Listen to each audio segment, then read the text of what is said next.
Hey, shalom to the hopeful elect. First and foremost, I'd like to give all honor, praises, and glory to Yahweh, Bahashem, Yahweh Shai, Bahashem Rachakodash. Double honors to the apostles, bishops, and elders at Great Millstone who teach the truth and rule well. This is the brother Yatab Yahweh Allah coming back from the GMS SF Bay Area camp. And I got a quick lesson today. All right, this one's going to be short, but Lord's will is edifying. Going into World War III. All right, and I got an article pinned up in this video showing you that these nations are gearing up for war.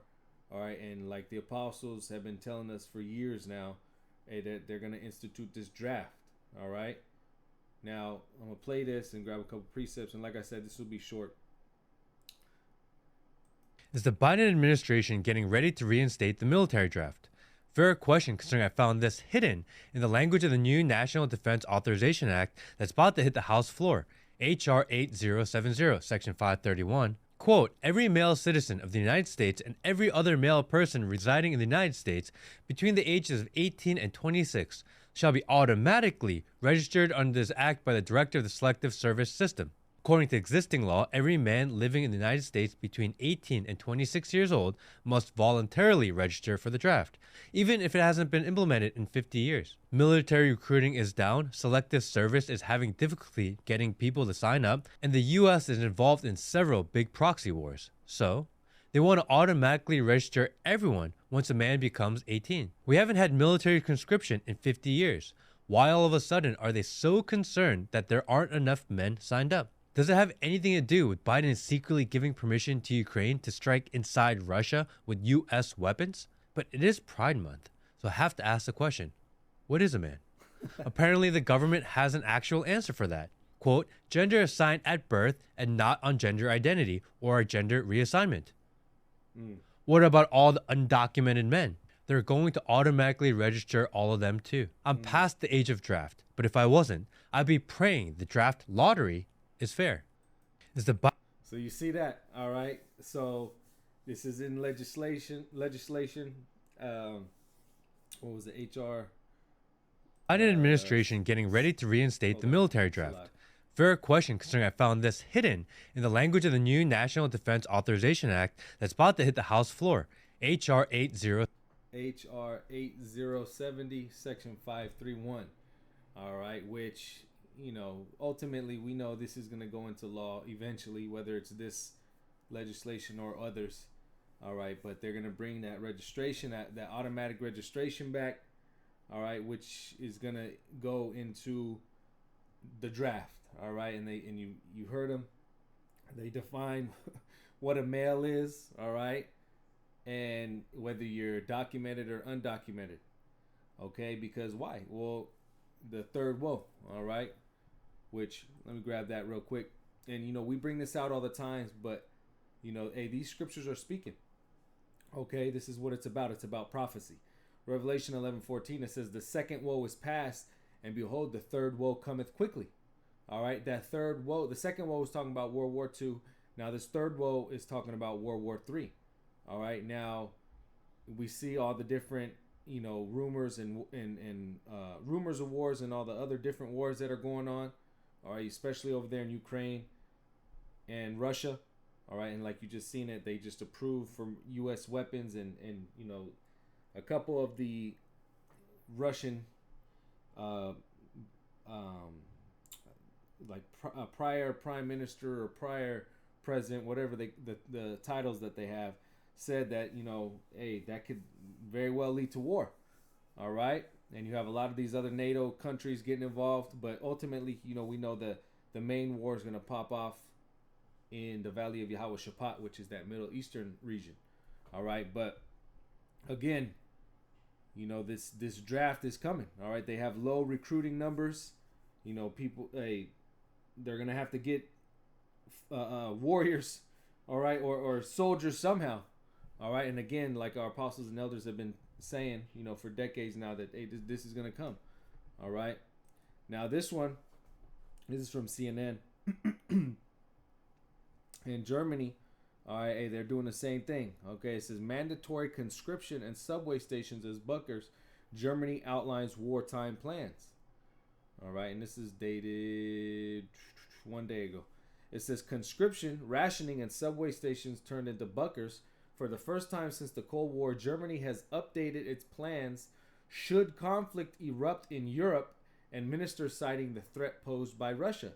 The 67-page document, known as the Framework Directive for Overall Defense and released this week, envisions the complete transformation of daily life for German citizens in the event of a war. All right. It says, it is a further sign of how Germany, which has had a staunchy anti-militaristic stance since World War II, has been forced to adapt its security and military policy in the wake of Moscow's war on Ukraine. Yeah, these people are getting ready. All right, these nations are getting ready. Okay? It says, under wartime conditions, mandatory conscription into the army would be reinstated, which conscription, let's see what that means real quick. Compulsory enrollment of persons, especially for military service. Okay, it's a draft. But it says, into the army would be reinstated, and skilled laborers aged over 18 could be made to work certain jobs, including in bakeries and post offices, as well as being prevented from quitting their jobs. Doctors, psychologists, nurses, and vets may also be repurposed in military and civil service roles. Rationing would also be brought in the event of dwindling food supplies. The government would stockpile food to provide citizens with one hot meal a day for an undisclosed period of time. According to the document, federal reserves would include food like rice, pulses, and condensed milk. All right. Now, again, Germany's getting ready for a conscription. You've seen it in the legislation of the U.S. All right, they're getting ready to put on that register. All right, which is ultimately going to lead to a draft. All right, because you're going to need soldiers for this Third World War. And again, you have talks of NATO joining in with Ukraine. But don't sleep on that Middle Eastern region. You have Israel and still going at it with Hamas. They're, getting involved with Hezbollah now. All right. Hey, Iran, they had their little tit for tat a couple weeks ago. Okay. Hey, Russia's a big proponent for Iran. U.S. backs Israel, so it's going to pop off, right? The scriptures say the least of the flock shall draw them in. Okay, talking about that little, those Israelis, okay, bringing in America. All right. But again, why are these countries doing this? Why are they making wartime plans? Okay, and also Putin, it was a couple weeks ago, they were doing nuclear drills. Okay, and they actually have a nuclear sub that they brought over to Cuba, okay, which showing you that, hey, things are heating up, okay. You have these drills going on everywhere. You have these talks of drafting, all right, because ultimately, like we read in Revelation, the 11th chapter, that third woe is coming quickly, all right. Now Habakkuk, the 2nd chapter, says, I will stand upon my watch and set me upon the tower, and will watch to see what he will say unto me, and what I shall answer when I'm reproved. Yeah, we're set up as watchmen. This is what our job, to watch for these things, to filter them through the scriptures and feed the flock. All right. It says, and the Lord answered me and said, write the vision and make it plain upon tables, that he may run that readeth it. For the vision, and the vision is talking about these prophecies, is yet for an appointed time, but at the end it shall speak and not lie. Though it shall tarry, wait for it, because it will surely come, it will not tarry. Okay, now again, these visions are speaking. All right, these prophecies are speaking, and because we're on our watch, through the spirit and power of Yahweh Shem El Shai, we're able to filter these through the scriptures and let everybody know what's happening. All right, that's why the scriptures say, we're not going to be in darkness like these other people, because hey, we know exactly what's happening.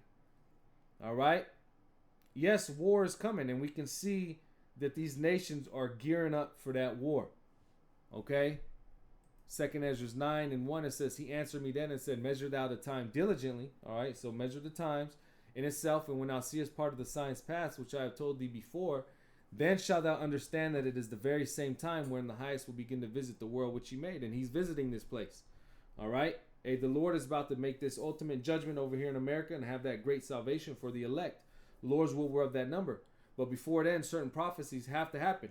And one of the main prophecies that is going to happen, all right, or the two main prophecies, okay, is going to be the MOTB being implemented, All right, and then World War III, and you can see how very close we are, okay, to these prophecies being fully coming to fruition. Okay, it says, therefore, when thou shalt be seen earthquakes and uproars of the people in the world, then shalt thou well understand that the Most High spake of these things from the days that were before thee, even from the beginning. For like as all that is made in the world hath a beginning and an end, the end is manifest. All right, what does that mean? The end is being made clear. Okay, even so, the times also of the highest have plain beginnings and wonders and powerful works and endings and effects and signs. All right, and this is exactly what we see. We're seeing these effects. We're seeing these signs. We're seeing Yahweh Bashim Yahushai work.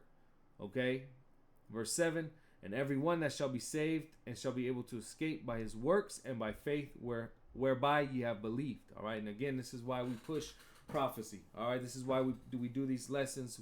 You know, we feed the flock because, you know, this edifies, this boosts our faith. Okay, and belief in Yahweh Bashim Yahushai, and it shows us that, hey, yes, the Lord is working. All right. And we jump over here, Joel 3 and 9. It says, proclaim ye this among the Gentiles, prepare war, wake up the mighty men, let all the men of war draw near, let them come up. And again, these countries are gearing up for this war. It says, beat your plowshares into swords and your pruning hooks into spears. Let the weak say, I am strong. These countries are converting a lot of their resources, okay, into what? War. Assemble yourselves and come, all ye heathen, and gather yourselves together round about.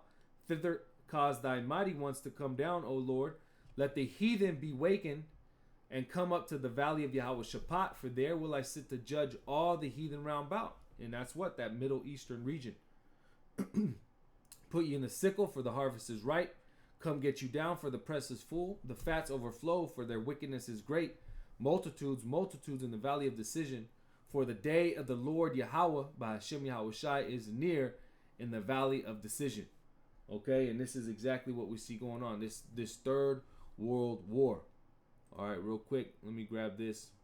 I think I'll close out on this. This is Isaiah 3, because it talks about that great war. All right, it says,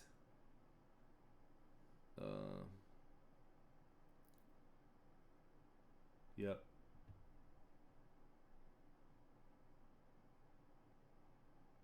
Judah's woman didn't. Let me just get straight to the point. Isaiah 3 and 25.